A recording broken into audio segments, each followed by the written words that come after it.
Hey, welcome to Pinnacle Web, and today we're going to talk about Minecraft and some issues that its players have been experiencing. Minecraft is a sandbox survival and construction game originally developed by Mojang. It's a game that encourages players to be creative and build their own unique worlds.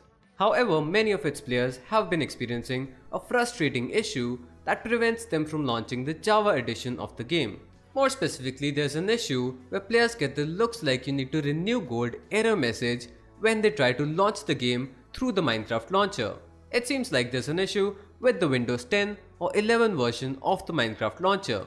Many users have complained about the launcher consistently being buggy for them. According to multiple user reports, you can fix this issue by just deleting the Windows 10 or 11 version of the Minecraft launcher and playing the game through the Windows 7 or 8 launcher. You can find this version of the launcher on Minecraft's website.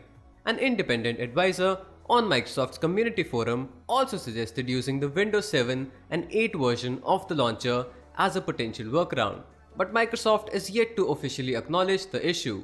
We'll keep an eye on the story for more and more new information. Check out the gaming section of our website for updates about your favorite games. You can find the link to it in the description. Also, don't forget to like the video and join us here for more of our content. This was it for today's video. Thank you for watching.